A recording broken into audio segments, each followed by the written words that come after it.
जो पीएसवी के नॉर्थ में कंप्लेंट आई थी उसके तहत एफआईआर दर्ज कर दी गई है और अभी जो विक्टिम्स हैं उनके स्टेटमेंट्स लिए जा रहे हैं और investigation is proceeding as per law. Ma'am कितने लोग विक्टिम्स के स्टेटमेंट लिए जा चुके हैं और अभी बचे हैं?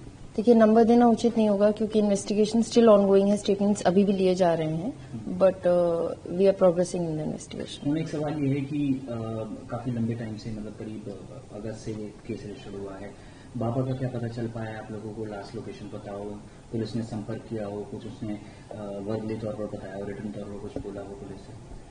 इन्वेस्टिगेशन अभी जारी है और बाबा को ट्रेस करने का फुल एफर्ट कर रही है दिल्ली पुलिस और दक्षिण पश्चिमी जिला भी पूरा प्रयास कर रही है कि अक्यूज्ड को जल्द से जल्द नैप कर दिया जाए। इसके अलावा हम सवाल ये है कि जो एफआईआर है उसमें कुछ वार्डन्स का भी जिक्र है, क्या मैम उनके एलिगेशंस हैं? और ये भी है कि वो विक्टिम्स के फोन से मैसेज डिलीट कराती थी, और इस पर क्या कहेंगे?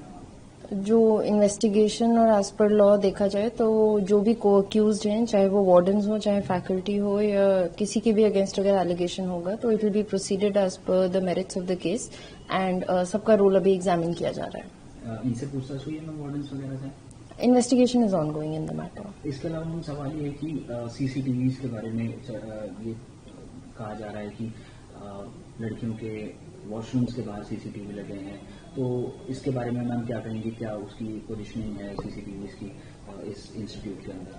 जो प्रेमिसेस है उसका properly search and seizure process as per law initiate किया गया है और जो सारा टेक्निकल और डिजिटल एविडेंस है उसको एज पर लॉ कलेक्ट किया जा रहा है। मैम क्या सीसीटीवी फुटेज है पुलिस के पास जिस दौरान के एलिगेशंस लगे हैं, या फिर डिलीट की गई है? Investigation is ongoing and we are proceeding as per law. इसके अलावा बीएमडब्ल्यू का कुछ पता चला है? बीएमडब्ल्यू की एफआईआर में इसका जिक्र है बीएमडब्ल्यू का। जब शारदा इंस्टीट्यूट में सर्च की गई थी तो वहां पे एक व्हीकल मिली थी वॉल्वो और उसपे एक फॉर्ज नंबर प्लेट थी, डिप्लोमेटिक नंबर प्लेट थी, उसके तहत एक सेपरेट एफआईआर रजिस्टर की गई थी और उसी के तहत बाकी इन्वेस्टिगेशन भी जारी है। क्या मैम इसके अलावा कुछ और बाबा का एसेट बरामद हुआ है गाड़ी के अलावा? Investigation is proceeding as per law in the matter. Ma'am एक सवाल ये है कि एलओसी भी खोला गया है, तो बाबा के खिलाफ किस तरह से आप लोग कर रहे हैं उसको डिटेल? देखिए पूरा प्रोसेस जारी है और फुल एफर्ट्स किए जा रहे हैं कि अक्यूज्ड को जल्द से जल्द नैप कर दिया जाए। मैम एक फ्रॉड केस का भी जिक्र चल रहा है जो पुराना है, तो मैम वो कब का केस है, उसके बारे में क्या कहेंगे? इन्वेस्टिगेशन इस केस में चल रही है तो जब ड्यू कोर्स ऑफ टाइम में आपको बता दिया जाएगा। बाबा अपना माहौल बना के रखता था और बिल्कुल नई गाड़ी है, महज 500 किलोमीटर जो है।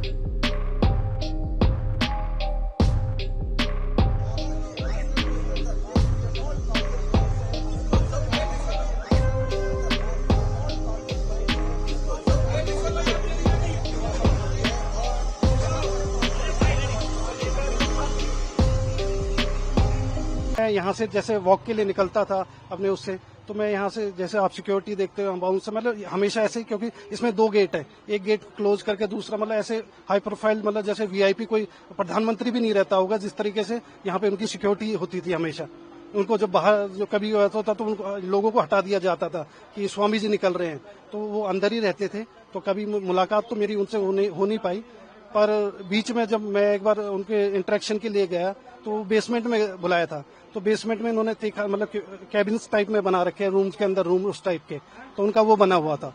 तो उनके बारे में फिर वो ये है कि लोगों को तो पता था कि वो लोग तो किस तरह का अंदर का क्या आपने जो देखा और कैसे बना रखा है वो बताइए। जी, आप अंदर जाओगे, आपको अगर जाने का मौका मिलता है तो आप खुद समझ जाओगे कि एक जैसे वीआईपी मूवमेंट अंदर गेट के अंदर गेट, मतलब एक बहुत टाइट सिक्योरिटी टाइप में रहता है। रूम्स जो बता रहे थे?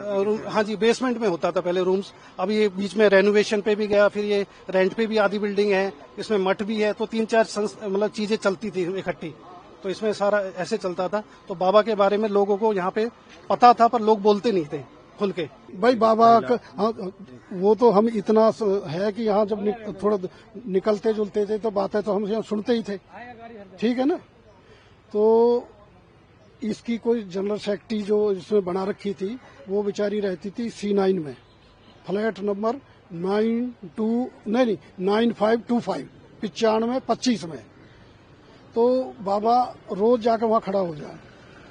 मैंने कहा बाबा क्या कहानी है यहाँ? तो उन्होंने कहा यार मेरी वो जो जनरल सेक्रेटरी है उसका हस्बैंड उसको पीटता है। तो मैंने कहा भाई क्यों पीटता है बाबा? उन्होंने कहा पता नहीं क्यों मारता है उसको। तो मैंने कहा बताओ कि आप क्या चाहते हो? उन्होंने कहा उसके हस्बैंड को समझाओ। भैया हम उसके हस्बैंड से मिले। मैंने कहा भाई क्या कहानी है, क्यों झगड़ा करते हो? रेजिडेंस एरिया है, पढ़े लिखे लोग यहाँ रहते हैं, झगड़ा क्यों करते हो? उन्होंने कहा जी मेरी बीवी वहाँ जॉब करती है, मैं कह रहा हूँ कि भाई वहाँ से जॉब छोड़ दे। वो ये जॉब छोड़ना नहीं चाहती। आश्रम में जो यहाँ पे इंस्टीट्यूट में जॉब। हाँ, तो मैंने कहा ऐसा करो धीरे धीरे उसको समझाओ, जॉब छोड़ देगी। मैंने कहा आप कहाँ जॉब करते हो? उन्होंने कहा जी मैं RK पुरम वहाँ करता हूँ जॉब।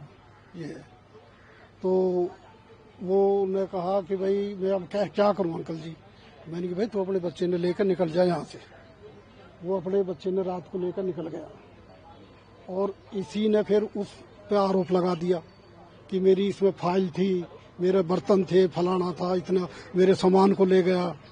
बेचारे की थाने में कंप्लेंट कर दी। उसने जैसे तैसे अपना फैसला कर लिया। उसके बाद में फिर हमारी कोई मतलब ही नहीं।